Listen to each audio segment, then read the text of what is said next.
अस्सलाम वालेकुम स्टूडेंट्स। आज हम सबक नसू और सलीम के क्वेश्चन आंसर्स करेंगे और साथ ही मश्क करेंगे, ठीक है। लेकिन सबसे पहले क्वेश्चन आंसर्स। बेदारा ने सलीम को जगाकर क्या पैगाम दिया? बेदारा ने सलीम को जगाकर ये पैगाम दिया कि साहबजादे उठिए, बाला खाने पर मियाँ बुलाते हैं।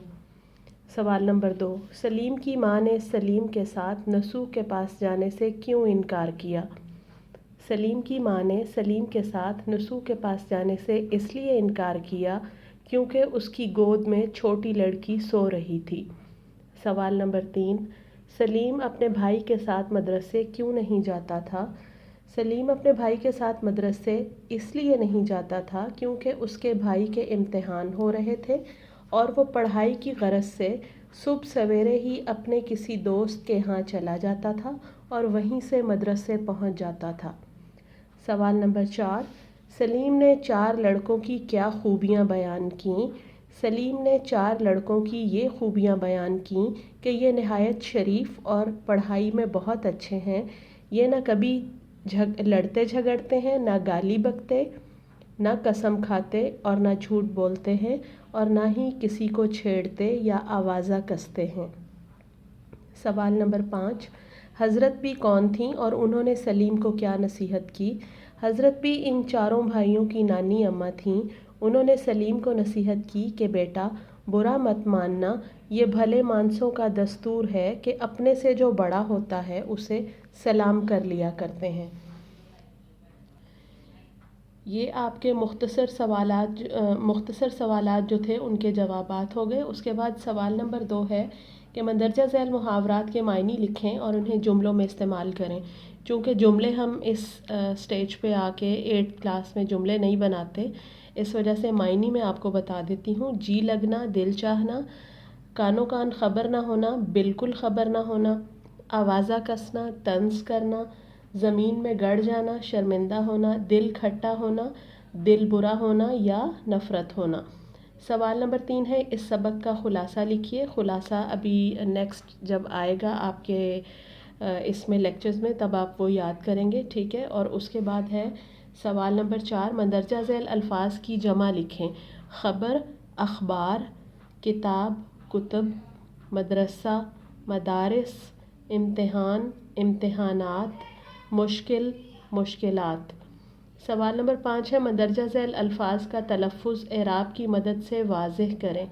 सूरत, स्वाद के ऊपर पेश है, वाव के ऊपर जज़्म है, रे पे ज़बर और ते पर भी जज़्म।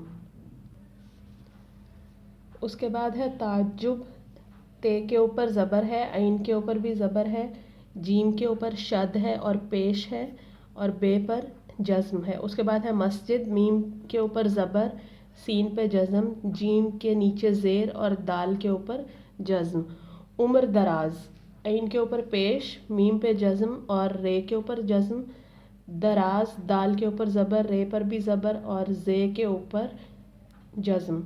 बसर व चश्म, बे के ऊपर ज़बर, सीन के ऊपर भी ज़बर और उसके बाद चे के ऊपर ज़बर, शीन के ऊपर जज़्म, ठीक है। ये हो गए आपके एराब। उसके बाद है मुसन्निफ़ का नाम, सबक का उन्वान, निसाबी सबक में मौका महल दर्ज करते हुए दर्ज झैल इक़्तिबास की तशरीह कीजिए। ये आपका नसर पारा है, ठीक है। ये आपको जब करवाया जाएगा तो फिर आपको बता देंगे। उसके बाद है मतन को मद्देनज़र रखते हुए खाली जगह पुर करें। सलीम की उम्र उस वक्त कुछ कम 10 बरस की थी। मैं ऊपर लोटा लेने गई थी। सूरत से कुछ गुस्सा तो नहीं मालूम होता था। सलीम डरता डरता ऊपर गया और सलाम करके अलग जा खड़ा हुआ। अगले महीने इम्तिहान होने वाला है। शायद मुझको उम्र भर भी शतरंज खेलनी ना आए। बड़े भाईजान के पास हर वक्त गंजफा और शतरंज हुआ करता है। उसके बाद है मतन को मद्देनज़र रखकर दुरुस्त जवाब की टिक से निशानदही करें। सलीम को किसने आकर जगाया?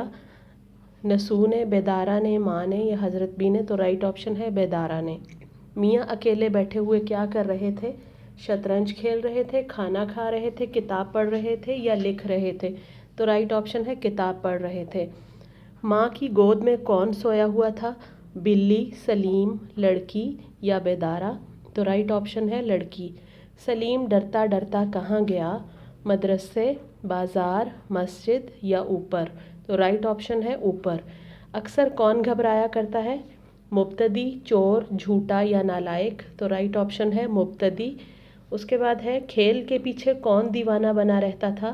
نسو، سلیم، بیدارا یا منجلا لڑکا؟ تو رائٹ آپشن ہے سلیم۔ اس کے بعد یہ لاسٹ پہ بالکل جو ہے ناول کی ڈیفینیشن جو ہے وہ دی گئی ہے، کیونکہ ہم نے یہ سبق جو پڑھا ہے یہ بھی صنف کے اعتبار سے ناول ہی ہے، ٹھیک ہے؟ تو یہاں پہ ناول کی ڈیفینیشن میں نے آپ کو سٹارٹ میں بھی سمجھایا تھا کہ ناول کیا ہوتا ہے۔ یہاں سے بھی آپ ہائی لائٹ کر لیں، کیونکہ مشق کی لاسٹ والی چیزوں کو چھوڑا نہیں جاتا، اکثر اس میں سے بھی آبجیکٹیو آ جاتا ہے، ٹھیک ہے؟ آپ یہ ہائی لائٹ کر سکتے ہیں۔ ناول وہ کہانی ہے جس کی بنیاد حقیقی زندگی پر ہوتی ہے۔ اس کے علاوہ ہے کہ اس میں زندگی کا کوئی ایک دور اس طرح پیش کیا جاتا ہے کہ وہ دور اپنے تمام تر رنگوں کے ساتھ موجود ہوتا ہے، یعنی زندگی کے کسی پہلو کو اس طرح اجاگر کیا جاتا ہے کہ وہ ایسا ہی محسوس ہوتا ہے جیسے حقیقت میں ہماری آنکھوں کے سامنے ہے۔ کہانی کے واقعات کے بہاؤ میں ایک فطری پن ہوتا ہے، یعنی کہانی جب چل رہی ہوتی ہے تو ایسا محسوس ہوتا ہے جیسے یہ کردار اور یہ کہانی سب کچھ حقیقت میں ہمارے سامنے چل رہا ہے۔ اس کے کردار گوشت پوست کے انسان ہوتے ہیں، جن میں خوبیاں بھی ہوتی ہیں اور خامیاں بھی۔ کرداروں کے مکالموں کی زبان ان کے مرتبے اور مزاج کے مطابق ہوتی ہے۔ کویسچن آنسرز بھی ہمارے ہو گئے، مشق بھی ہو گئی، اور یہی آج کی آپ کی ڈائری ہے، learn question answers plus exercise, ٹھیک ہے؟ مشق اور یہ کویسچن آنسرز جو ہیں دونوں آپ نے یاد کرنے ہیں، اور یہی آپ کی آج کی ڈائری ہے۔ Thank you.